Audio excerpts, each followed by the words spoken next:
Welcome to Rapid Harmony. I'm Kyle Emmanuel Brown. This is a space for high-achieving souls who want more than outcomes.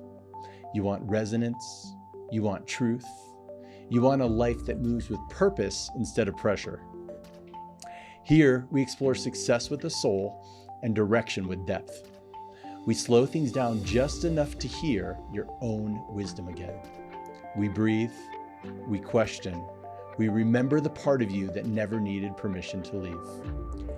Every conversation is an invitation to trust yourself more than the noise around you, and live from that clarity that rises when you stop forcing and start listening. Take a breath, settle in, let's begin. All right, so Erin, why do so many brilliant, successful people still struggle to answer the simplest question, what do you actually stand for?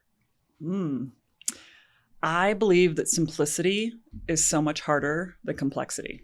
That's why so many of us get just stuck in these just multiple layer situations and stories and business concepts, and the simplicity is the hard. And so that's what I help people with. Why do they get stuck though? It's definitely easier, but there's also maybe a myth that complexity is more interesting.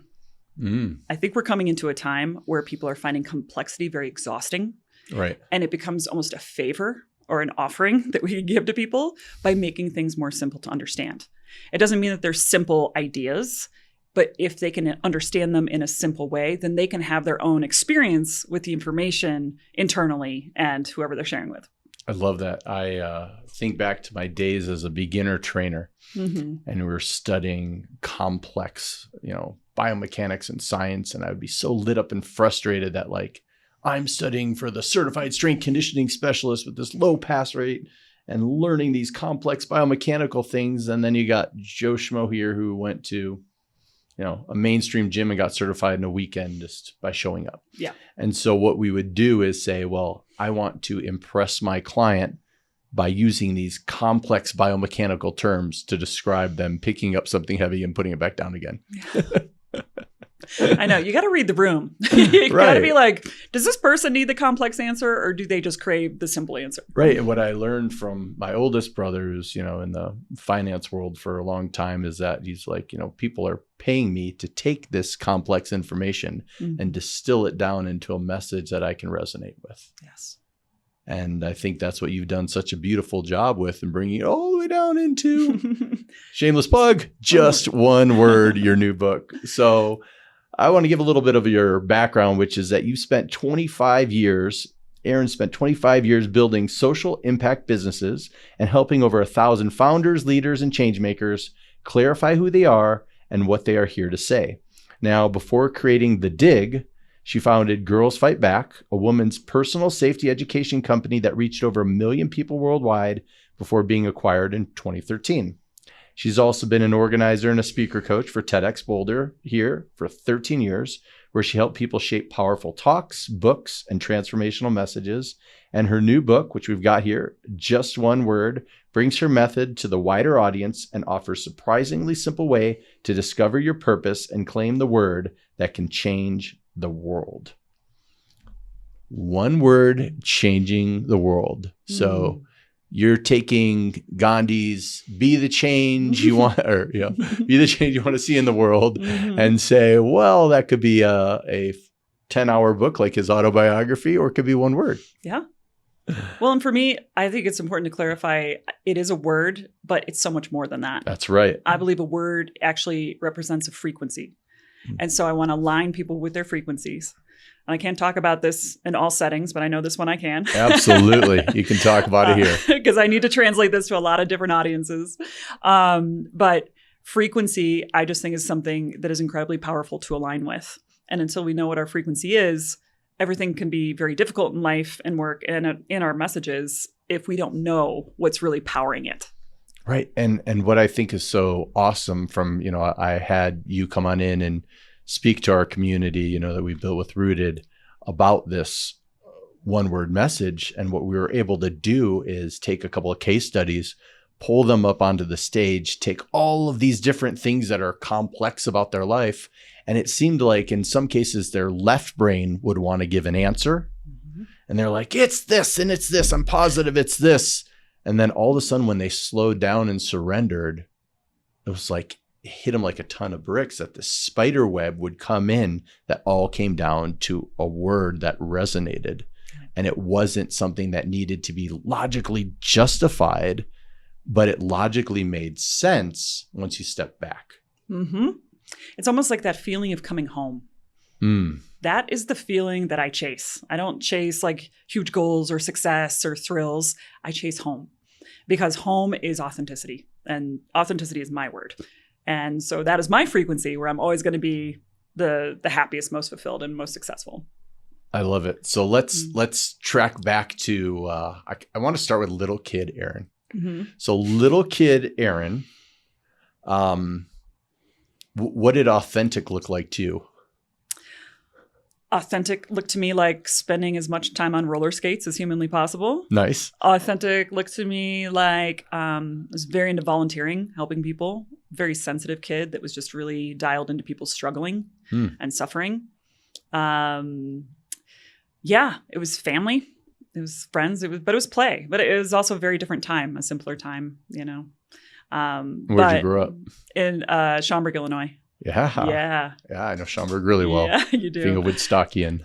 Yes, totally. Schaumburg was we initially bonded over that. Yeah, Schaumburg, if you're listening at home, the way I would describe it is Woodstock's where they filmed Groundhog Day, 18,000 people, everybody was, like each other. But if you were actually allowed to leave your little bubble of Woodstock, you would go to the mall in Schaumburg. Woodfield Mall, which was like going to Mars is the way I would describe it. Totally. That is like our main redeeming thing there. But yeah, I mean, it was just like the simpler things. And I think I've almost had to get back to that over the years because just being an entrepreneur pretty much right out of college and in the hustle and, the whole .com bubble, that's when I was like just getting into the working world, and it made me question what was true for me. And that's been the biggest struggle in my life. Now, the thing to know about when you get to your one word frequency, not only is it your superpower and your happy place, but it's also your kryptonite and the source of your biggest challenges. And I believe that it's structured that way so that you become such a student in your frequency that you also become the most powerful teacher.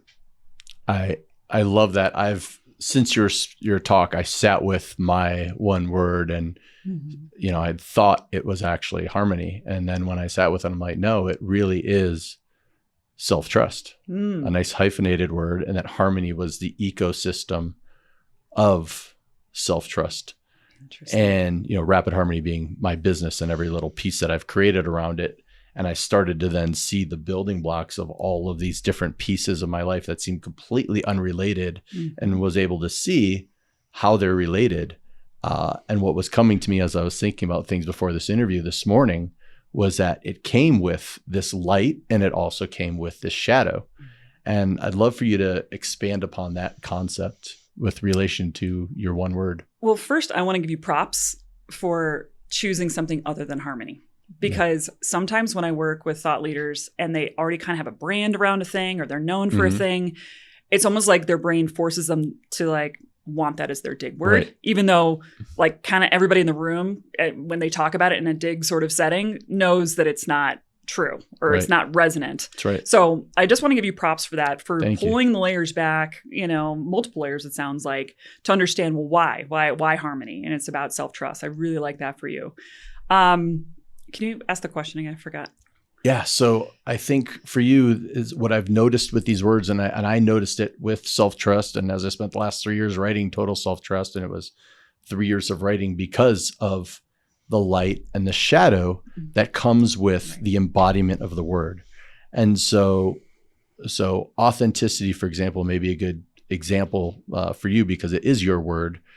Before we branch out to your students, what has it been like with the embracing of the light and the shadow that comes with the word? Yeah. So I just think this is part of the journey. Like you can't, it's the law of polarities, right? Yeah. And so being that I work with a lot of thought leaders, I think it's actually really great for the coaching aspect of things, because that means that your struggles become your best stories. Yeah. Because they make you super relatable. We find the universal truth in your stories, and we're able to like talk about it from the perspective of their frequency. So your struggles are not bad. And I kind of want to change how people feel about that. Your struggles are opportunities to learn and later on to teach. And so I think we all need to get a little better at learning to hold both. And I will also say that part of the dark side of our dig words is violations. Mm-hmm. So I think of violations as those things that just really piss you off. Right. It's like, and if you look back through your life and you look at all the sorts of things that make you angry, the kinds of things where even a very peaceful, docile person will like punch a dude in the face, like there's a one-word frequency over that. And that's probably in your operating system or is your dig word. Right. And that's important to pay attention to, because once you know that, then you can be more self-aware about it. You can navigate through it. But then it makes more sense. Like, well, why does it bother me when this person is being fake? Well, it's because I'm here to learn about authenticity. So I have like a ultimate radar for fakeness. That's right. And it upsets me. And it also makes me super driven to want to get this person to be their real self, because I want that for them. But I also just want to loop back, as I mentioned operating system as a term. Right. Within this book, I basically take people through the whole process of basically going into your whole life story and looking at all the patterns that repeat. Those one-word patterns that repeat become your operating system. And they're in relationship together. And there's 10 words or less. Some people's operating system is a circle and it's a cycle. Some is like a math equation. Some is like an arrow, a tree. It can look like anything. But your operating system is essentially your completely personal, custom, unique, never been seen before, never will be seen again operations manual for you. It's also your core message if you are a person that likes to teach. So we use that operating system as the core of people's books, podcasts, speaking, speeches. So it's all right there. So give me an example of somebody's life, maybe who's a thought leader. I don't need to use any names or anything, but if somebody is in that space and they've come up with their one word and then they start to figure out what their operating system, how would they take their operating system and apply it into all the different pieces of their life? Yeah, sometimes people use it more as like a feeling that is infused into their story. I can give you an example. Ash Beckham is a person here in town, and she and I worked together probably over 10 years ago. And when she was going to be speaking at TEDxBoulder, she's a lesbian. She wanted to give a talk about coming out of the closet. Now, her dig word is freedom. I don't believe she ever said the word freedom in her talk, which, by the way, is one of the most viewed TEDx talks of all time. Oh, wow. Went super viral. But she didn't have to talk about freedom in order for people to feel free.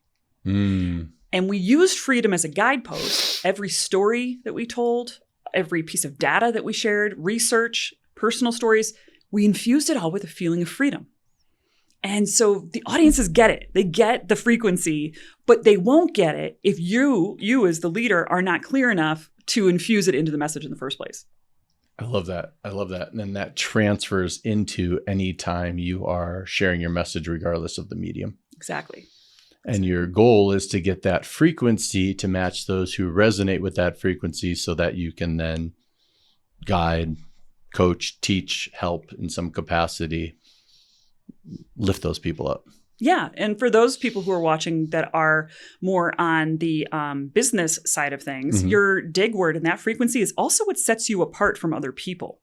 Like sometimes people will come to me and be like, oh, I'm an accountant and there's a million accountants. How can I possibly brand myself or teach about my unique accounting system? There's a billion people doing this. Yes. And no accountant has your life story. No accountant has your operating system, and no accountant probably has the dig word within that operating system.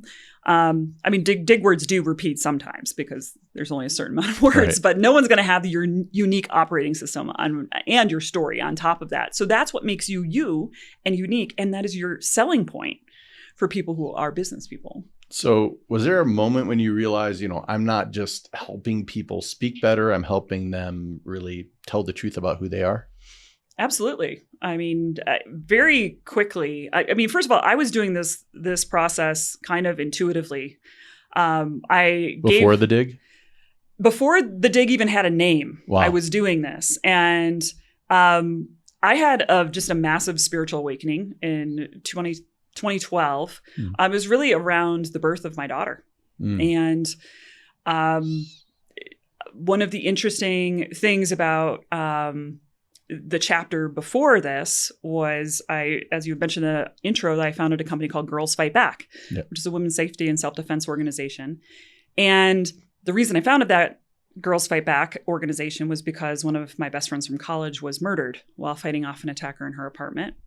And I ended up giving birth to my daughter on my murdered friend's birthday on the summer solstice in 2012. And it's I'm not to this day sure exactly what happened in that whole portal, but I came out a different person. I knew now at that point, having a tiny, beautiful, perfect child in my arms, everything had changed. I knew I was going to be leaving my marriage. I knew I was going to be selling Girls Fight Back. I knew I was going to be working with people in a whole new way. I had no idea how yet. But my first coaching gig, really, because I had sold Girls Fight Back right around that time afterwards. But my first coaching gig was TEDxBoulder. And they were looking for speaker coaches. And with Girls Fight Back, it was mostly seminars. So we weren't doing classes. We would go and give these assemblies, hundreds, sometimes thousands of girls, most of whom didn't want to be there, by the way. So it's a rowdy crowd. Right. But I had to let that go. But I took all those years of experience and infused it into TEDxBoulder as a volunteer coach. And I started working with these clients who were like, maybe I could talk about this or this or this or this. It was just all over the place. So I was like, why don't you just tell me like your whole story? And I'll just sticky note it. And I'll just like figure out what we have here. And this process of sticky noting, capturing these one words and just like starting to put them together, it just kind of started naturally happening. So first it was just for the speeches, but then people were like, wait, these words are basically the things guiding my entire existence. Right. And so that's what made me realize, okay, maybe this is bigger than talks. Right. Yeah. I think that also brings me back to a little bit on the shadow side, which I think is interesting. The other part of the shadow is if we take it a layer deeper of this is triggering something in me when someone say isn't authentic because authenticity is so important to me, the layer deeper of like, well, where have I been inauthentic? Or where have I, in my case, broken trust, if self-trust is the word, and caused pain in this past evolution of myself because I was out of integrity and I didn't trust myself, or I broke trust with others because I didn't trust myself. And as we come back to those words, I think there's so much healing in that frequency of that word.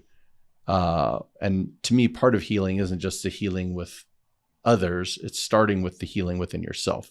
Yeah. I like to say, in order to get what you want, you must first love yourself as you are. How do you find that people, once they've embraced this one word as their word, how it changes them outside of their business? I have gotten a lot of different stories about that, about what people actually do with their words beyond it. I mean, one of my very early clients was a person named E. Napolitano, also a person I met through TEDxBoulder. And shortly after E gave that talk, it was just, I mean, people on their feet screaming afterwards, like one of the most robust standing ovations I've ever seen. Wow. And E was actually talking about personal branding and being yourself and not being afraid to stand out. And at the time was a branding expert. And then E ended up, after that, moving to Chicago and joining Second City and becoming an actor. And it was just like this whole different thing. But E's word was permission. And so much about that was just finding out what they needed to give to themselves so that other people could give it to them too. You know what I mean? It's like, so giving permission to do the crazy things, right? Wow. And so I've had a lot of different people go different directions after digs. it's kind of never ending. Sometimes it's a quiet, like just self-knowing. Yeah. Or just like oh, that's why.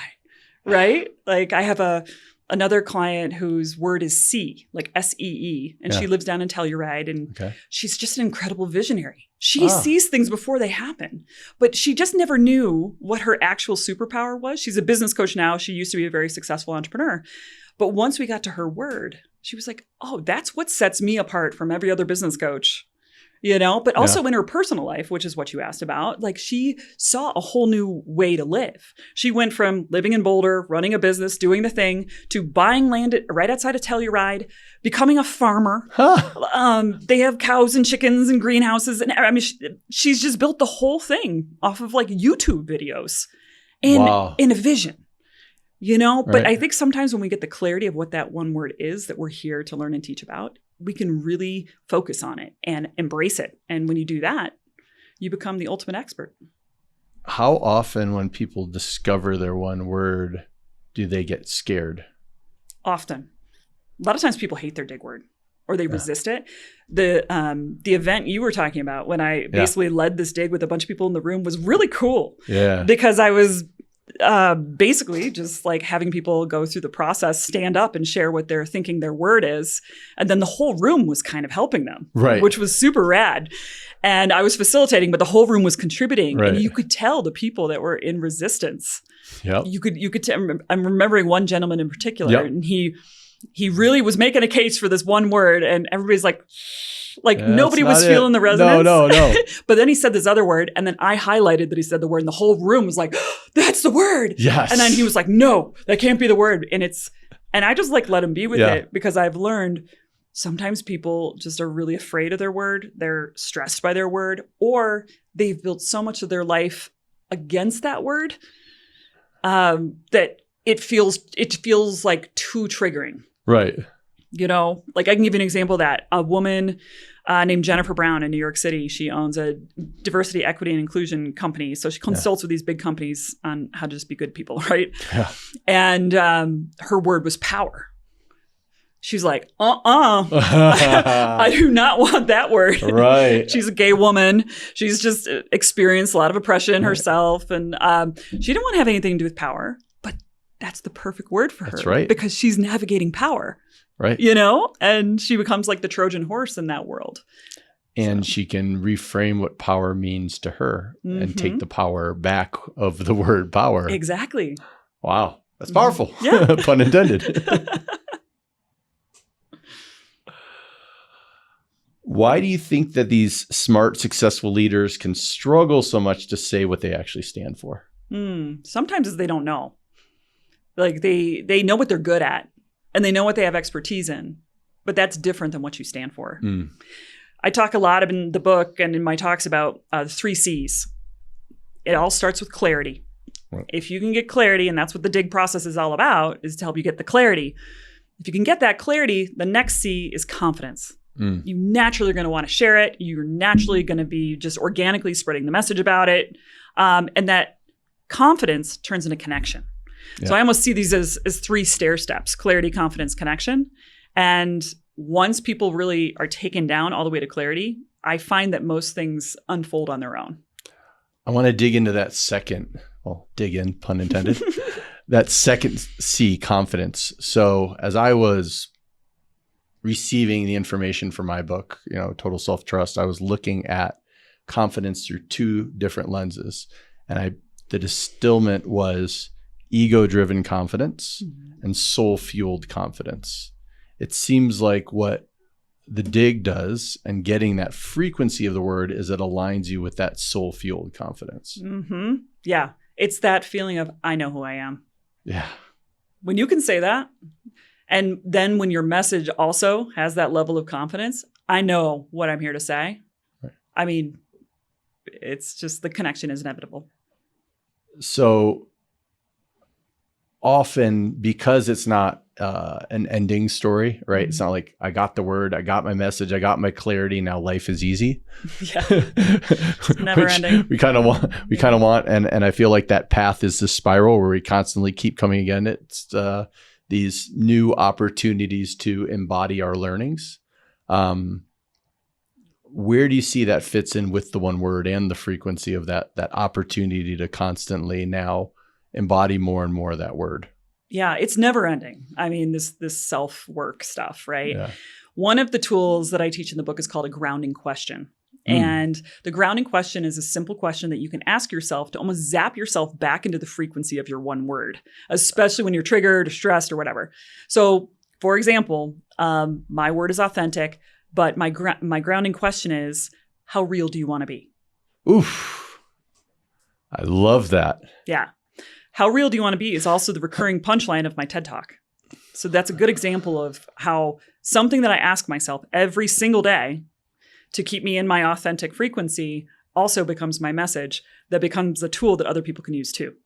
Are there ever moments in your journey where you just say, I think in this environment right now, I don't need to be the rawest, fullest, most authentically expressed self? Absolutely. Yeah. And we give ourselves full freedom to not be our most truest selves. I love that. But we also know how it's probably going to turn out. Right. Right. So yeah, I'll let myself off the hook, but I also know it's probably going to suck.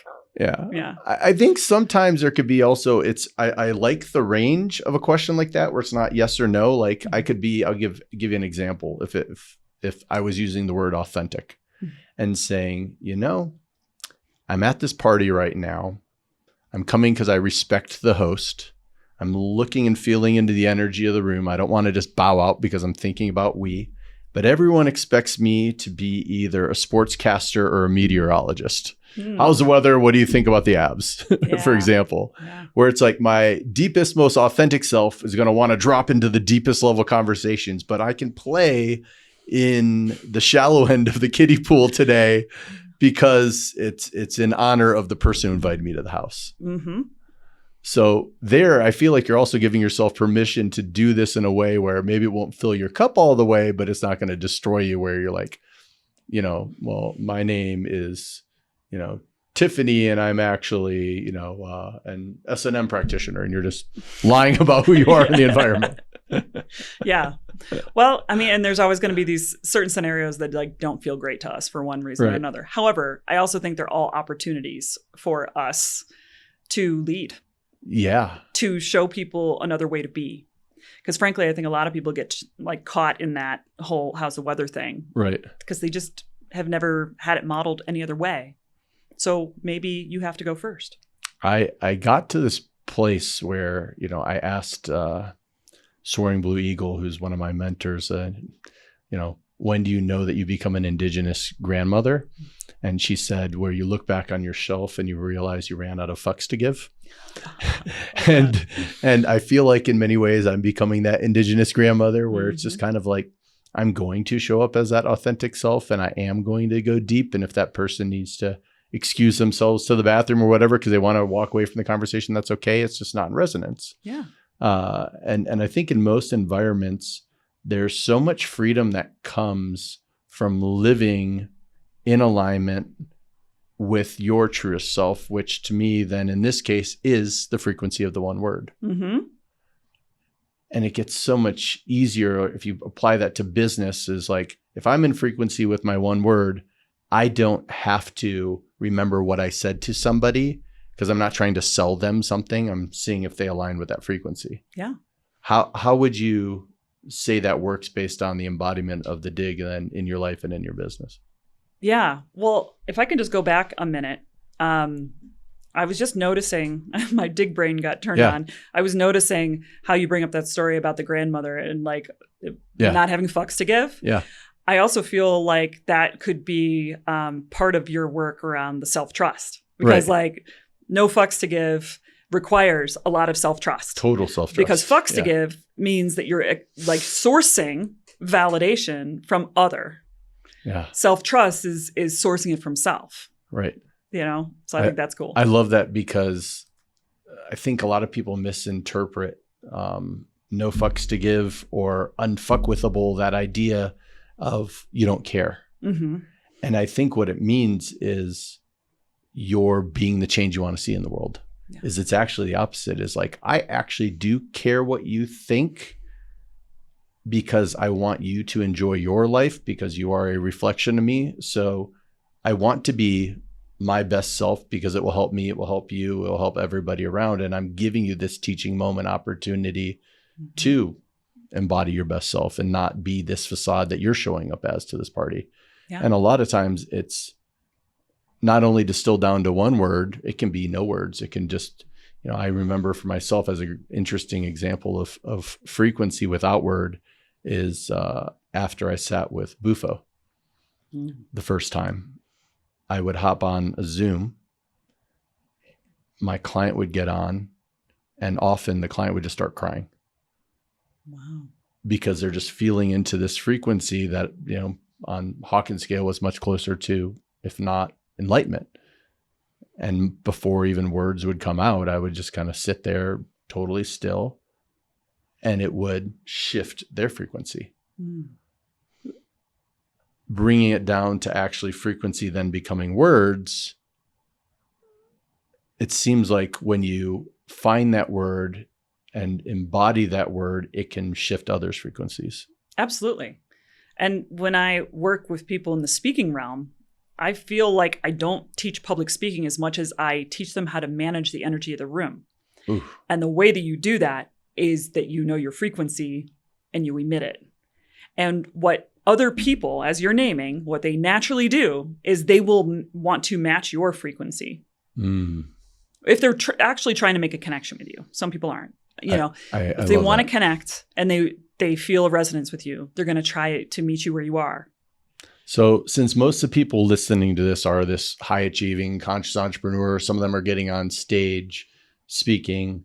It sounds like in this case, as long as you embody your one word and your frequency, the goal isn't what is my close rate, which so many people in the 3D brag about. It's much more of what is my resonance rate, where it's like, I care most that as long as I stay in this frequency, I will then attract the right people. I'll magnetize them.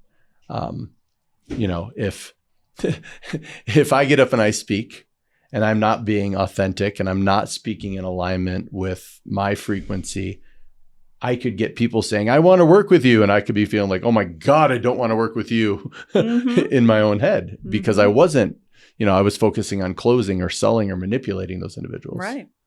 Yeah.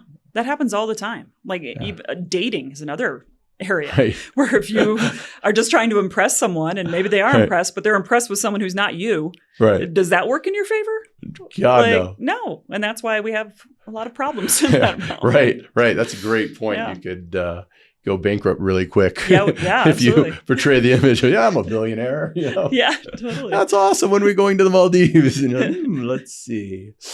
We could take a paddle boat.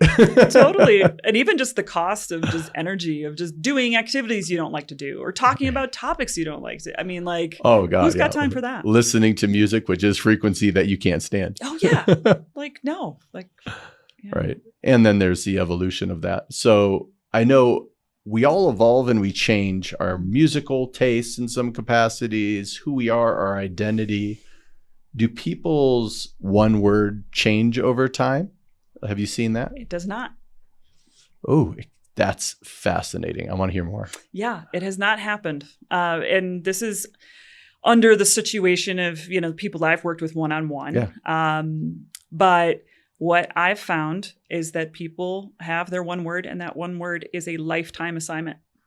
And I have had a few people come back and be like, no, this is not my word. I'm like, cool, I don't care. As long as it's real, that's all I care about is that it's authentic. So I'll bring them back in, we'll redig, and 100% of the time they walked out and be like, it's my word. They're just kind of mad about it because they're in the struggle with it. And that means it's the right one. Right. Right. I once, just recently actually was digging someone and they were like, yeah, I think this is my word. And I was like, okay, I love this word for you. I see how it shows up in your entire story. I see how it's part of your how. But when it comes to your why, I just don't think you've struggled enough with it. And they're like, you're right. They're like, I have nothing prickly about this word. And I was like, okay, what is prickly? They picked a different word in the operating system. And they're like, but I really wouldn't want that to be my dig word. And I'm like, congratulations, you have a dig word, guys. And they're like, damn it. So in writing Total Self-Trust, it took me 3 years. And it was because I put the word total in front of it. And I said, I need to embody this before I can finish writing about it. And so I said, well, what are my blocks? And my two biggest fears were this loneliness, and there were fears of nature and death. So the death I addressed through the bufo. I'm like, well, I'm just going to die then, which is what happened. And before that, with the loneliness and the fear of natures, I went through a 4-day vision quest. So I'm out in nature with nothing to distract me, and I'm not allowed to leave my little circle. I can't distract myself with food, cell phone, entertainment, anything, which for someone whose brain is like an ADHD person will just say, holy cow, each day felt like a month. Yeah. Until I got to experientially embody I am them and they are us, which is an awareness of this universal connection. And what was so interesting is after I worked on, well, do I trust myself enough to be in this environment? Do I trust that this is all the self? Do I trust that, my highest self has my back even with these decisions? All of that was completely unrelated. And then once I got to that point, that's when the book just flooded through me. I couldn't stop writing. And I had to do the opposite. I had to take the amount of words that came out of me and about cut it in half to actually distill it down into the formula of the book. And it was so fascinating to see that is 100% the frequency of the just one word in action. And what an interesting process to, I think sometimes there's the dig that you do in the setting that you have, but then you also, it sounds like people have to keep still digging with it. Oh, yeah. Yeah. Forever and ever. Yeah. I love that change of the word of like, it changed, I've changed is like, you're still that way. One word, and because you can go maximal woo here, mantras. How would you say they relate? I think a mantra is an expression of a frequency.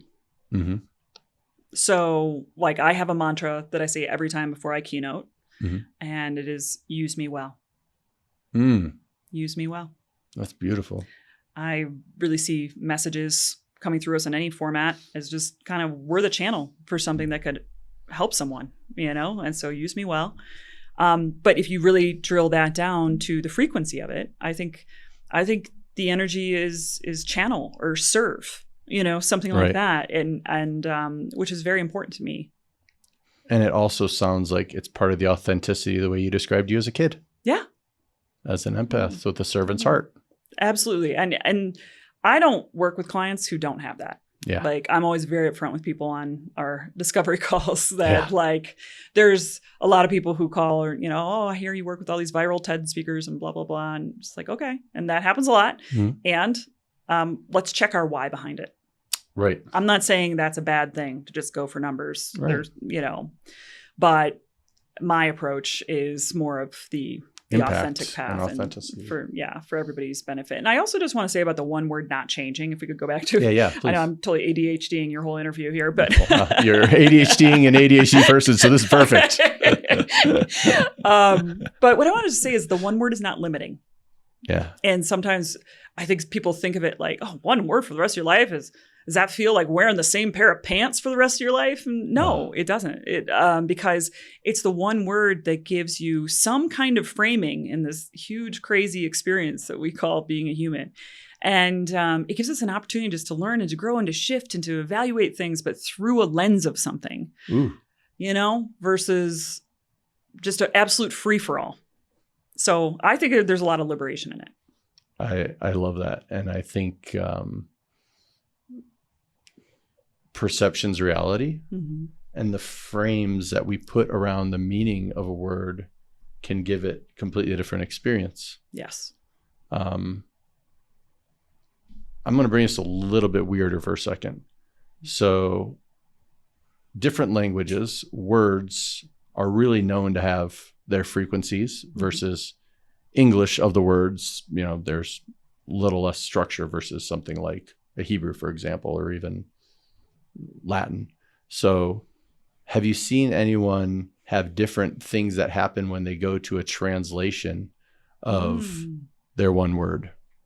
I have not seen that. I don't think I've ever had someone say that to me. I have had someone who actually made up their own language. They're very interesting artists. Yeah. And their one word, the closest English word to it is creativity, but they have their actual own language. Which is creativity embodied. Yeah, exactly. So I have had that. I've had people where there just wasn't a word for what frequency we were trying to capture. A therapist in Denver, actually, she came up, we ended up using the word expand just so we could talk about it, but she actually drew the picture of it. And it was just this cool ball of energy and expansiveness, and it was so rad. So it's not so much about like the one word. And I don't want people to get like too focused on that. It's not a branding exercise, but it should just be true, you know? Yeah. So the just one word is actually a simplification, or would you say it's a portal? Oh, that's a good question. Let's go with portal. Yeah. I think it is focus for sure. It's like a focused lens through which you can look at something. I love that. I love that. I want to hit you with some rapid fire questions. Great. Because they work really well for our ADHD style brains. Wonderful. So what's one word you think too many leaders hide behind? First one that pops up is innovation. Oof. Yeah. Yeah. I just don't think everything has to be new all the time. Right. I think that some of the most interesting things in the world are actually quite old. Yeah.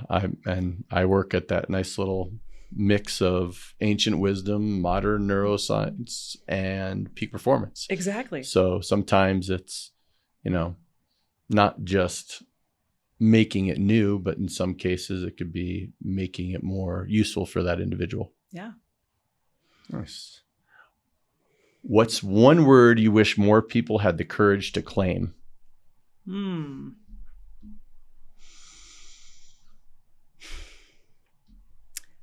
I always want people to claim the word that feels true for them. Yeah. But I think the one word that I think all of us could claim more is the word one. And knowing that we are all connected, that we are all one, that everything is us and them and all the things, and stop thinking that we're so individualized, but that it's all connected. I love that. I love that. And when you can take it from esoteric to embodied practice, it's makes things less scary. Absolutely. What's the biggest lie people believe about purpose? That it's something you have to create instead of remember. Oof, love that. What's the difference between being authentic and being unfiltered?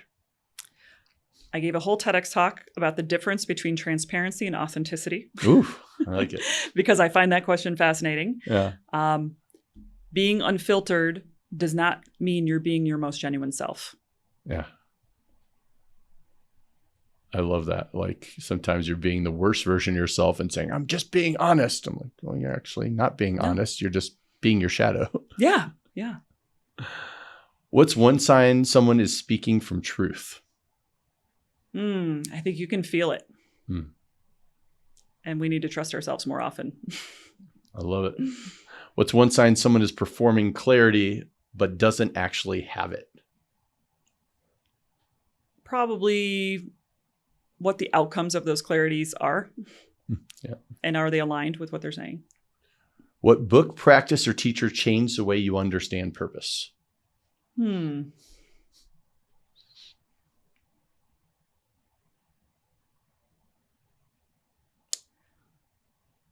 There's a astrologer named Tosha Silver that wrote a book called Outrageous Openness. That was probably the first step in my spiritual path. Cool. Many, many years ago. And Outrageous Openness is all about the power of being outrageously open to the universe and letting it unfold for you and trusting that and taking the next best step through that. And I think as it pertains to purpose, people are making the process too hard. It's right there. And if you just allow it to happen, it's easily discoverable. What's one thing TEDx taught you about human communication? That people's attention spans are shrinking and that it is the responsibility of a leader to make things understandable for the masses so that we can all advance together. I love that. What's one thing people should stop doing when they introduce themselves? Rehearsing. Oof.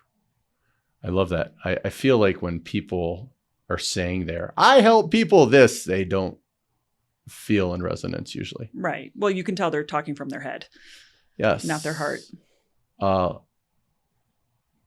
I'm going to do this last one, then I want to bring it into actually the 3 parts that you brought up before when you did our workshop. So if the world could only remember one thing from just one word, what would it be? We need you. Say that one more time. We need you. We need you. We need you. I think there are a lot of people walking around the planet right now thinking that they are not special, they are not unique, they are not necessary, and they are not needed for the advancement of what's to come. And I think that's all completely false. And I don't say that in like a special snowflake sort of way. I say it from a place of data. Yeah. I say it from a place of I've sat with 1,000+ leaders and I have seen their stories and I have seen their truth and I have seen how it has changed millions and millions of lives. And we need you. I love that.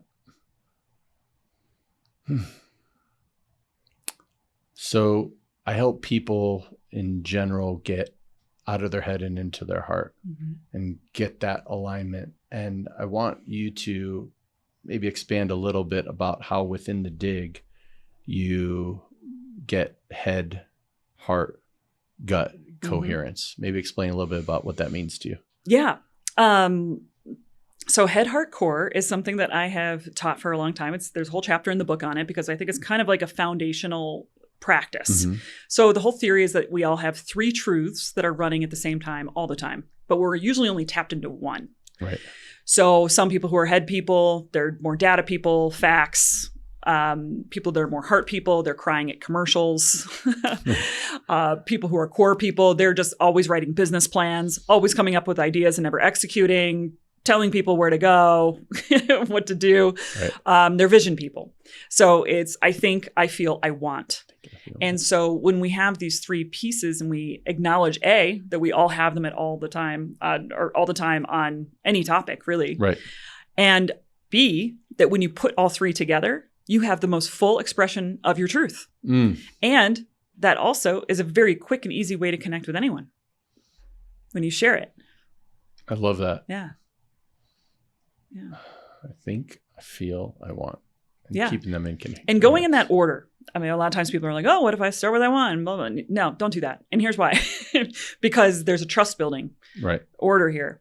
Like you being a person that's very, very heart. Have you ever noticed, like, if maybe you've met somebody and you led with the heart and they were a little thrown off? Right. It's probably because most people are needing the head first. Right. That's why when we go to networking events, it's, where are you from? What do you do? Where are you from? What do you do? All night long. Because people are just trying to place each other. They're looking for factual context. And they're also, on some level, they're not consciously doing this, but on some level, they're like, can I trust this person? Where are they from? What's their deal? If we go right in for the heart, then sometimes we can knock people over emotionally. Yes. I used to be hardcore, well, I still am, an activist and, very passionate about certain things. And, sometimes people get blown away by it. So, but if you start with the head and you give the factual context and then you go into the heart. And so it's almost like the why I feel so passionately about this. Right. And then you go into the core, which is like what I want for this issue or this topic. It's really the best framework for making decisions, making connections, making statements. It's so thorough. I love that. So in a practical meeting standpoint, if it's business connection relating, sometimes if I'm just in the heart, what ends up happening is I'll drop in super fast. We'll have a deep connection and it isn't actually going and creating any kind of shift more than like, wow, I really like this guy. Yeah. Versus if I could meet them with the handshake, then get into the hug and then leave it with the action steps that are in alignment of what the heck do we want to do with this energy? Yeah. That'd be a lot more effective. Yeah, I think so. At least they would have the clarity on the other side of it. That's right. Of like, who is this guy? They have the full picture. Sometimes people just like they'll tell themselves they don't like somebody, but really they just don't have a full trust of them because they just couldn't get a full read on them. So if we head hardcore our way through relationships, then people can still make those choices to polarize, but at least they have the full picture. So I want to open it up where we get the chance to turn the mic around for a minute and let you ask me any question on anything that's coming in, knowing what you know about me or wanting to learn more about background experience and how it applies to the world. Well, I'm curious about your journey to get to the word self-trust. Did you come up with like what was your process in going through? I know I led a workshop, but maybe you can explain it. It activated in the workshop you led, and I'm a contemplator. So I sat with it quite a bit and was feeling into like, is this, what's funny is it really didn't start in the workshop. It started with the 3 years of what is the book called? Is it called Rapid Harmony or is it called Total Self-Trust? And what was so interesting is even in that process of having total self-trust, people would come in and say, oh, you should call it Trust Yourself. And I was like, okay, through the left brain, that makes sense. But this isn't about trusting yourself. This is about the full embodiment of the actual word, which is self-trust, which happens to be a hyphenated word, although it could just be one word together. Sure. And it was an awareness of I had to have this self-trust in order to write about self-trust. And that came through things like sitting in this meditation, tapping into intuition of don't go use a mainstream publisher, even though I was in talks with some of the biggest publishers. Stop, don't do that. That's not how this transmission needs to get out there. Well, crap. That makes no sense to my left brain. That creates fear. Oh, it's creating fear. But when I don't have the fear and I'm in harmony with myself and I've used these tools to get myself into this centered place, I know. And I have to now trust myself to do it this way. And so there was this testing and embodiment around the word, but there was also if I was to separate it between hemispheres of the brain, there's the feeling of something and then the justifying of it afterwards. And often it's like justify and then try to feel into it. And I think in this case, it was what feels in resonance. And I'm a clairsentience guy. I feel things very deeply. And so it's been that process. And when we did the workshop, I was writing down harmony. I was like, it's harmony. It's harmony. Rapid harmony. I'm trying to bring everybody to harmony. Yeah. And that wasn't the word. And that wasn't, harmony is a beautiful end goal of an embodiment that I want within my life. And that frequency of it is self-trust, which is very much in alignment with telling the truth to myself, which is quite possibly the hardest thing I'll have to do and is a big part of what I am here to do within my life. Yeah. It was great. Great process. Yeah. What would you say is your biggest superpower? Self-trust. Which is interesting. Yeah. If I think about it, I think that is my biggest superpower. My biggest superpower, especially at this stage of my life, is really my embodiment of my own unfolding. And it's kind of like I think kids taught me this really well, which is like, you can tell kids what to do. And if it's not in alignment with the frequency of the truth of what you are embodying, they're going to call you out on it. Absolutely. And I think we can either hunt or we can fish or we can magnetize. And I can control my kids and say, you must do this and you have to do this and you have to do this. And even when I say that stuff, I know it's coming from here and from fear. It's like over here, it's really not my heart. And it's not even my head. It's this like little thing back there that is trying to control. And it's like I'm hunting my kids. I can try to manipulate them and fish and be like, oh, this is really exciting over here. Hey, dog, come get this treat. Like I consider my animals my kids too. But if I am this, my dogs will come over. Like when I'm in meditation, my cats will sit on my lap and purr. And and because I am being that frequency, and so they'll resonate with it. Yeah. So I'm sitting here right now with a walking boot on, and my cat knew something's going on. I have no boot on. I'm laying in bed, blanket covering, openness on my right side. My one cat hops up, goes and sits right on top of my left ankle that had the surgery and starts vibrating. Wow. She's purring. Mm. I was like, dang, if I can just slow down like this, like I've been sleeping 14 hours a day, I can tune into animals understand frequency so well. Yeah. Humans just deny it because it's not 3D tangible. Yep. And who has a more enjoyable life? I don't know too many other animals that have therapists. That's amazing. Yeah.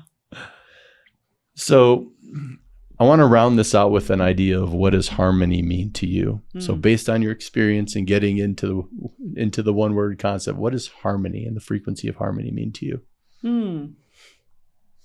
Well, I'm a Libra, so I just love that word. For me, it feels like alignment. I feel like when we're in alignment, we feel harmony. And to integrate your word into this, when we trust ourselves is when we get into alignment. Yeah. And on the other side of that is the harmony. So that's just a beautiful thing. It's got a little how-to manual right there. I love that. And part of the new program that I've just starting to unveil to the world called Quantum Catapult, the whole concept of it isn't just momentum, but it's aligned momentum. Yeah. So the idea that matters. of that alignment is everything. Yeah. That word is everything. So, I've had plenty of years where I would work 100 hours plus a week. And I would be reliving that same week over and over and over again, that same year over and over again, because the movement was without alignment. Yeah. So it's almost like if you remember back in the day where you would take the baseball bat and you put it on your head and you'd spin as fast as you can, then you go try to do stuff. Yeah. That's non-aligned momentum, right? No, that's a different kind. I love it. Well, Erin, thank you for taking the time today. Thank you. This was super fun, super fascinating, and really inspires me to want to dive into just one word. So for those who want to either work with you or connect with you, get a copy of Just One Word, what's the best way to get a hold of you? Yeah, erinweed.com. I love it. We will have that here in the show notes. We'll have it here connected to all the social sites, and I'm excited to continue to work with you and all the fun different ways and learn ways that we can leave this world a better place. Right on. And Thank you so much. make the northwest suburbs of Chicago proud. Let's do that. Little side quest. I love it. Thanks so much. Thank you. All right, my friend. If this episode sparked something in you, don't just wander off into the abyss of the internet. Hit subscribe so you can actually get the good stuff when it drops. And if you're feeling generous or mildly enlightened, leave some love in a review. It takes just 30 seconds, and somehow it feeds the algorithm gods so they notice and more people who really need it. Now, if you want to step deeper into my world, rapidharmony.com is where the real magic lives. Coaching, community, rituals, and a few surprises that are way better than just scrolling around another motivational reel and not doing anything about it. Thank you for listening. Thank you for being you. And remember, your inner harmony isn't hiding. It's just waiting for you to pay attention. I'll see you on the next episode. Now go subscribe before you forget.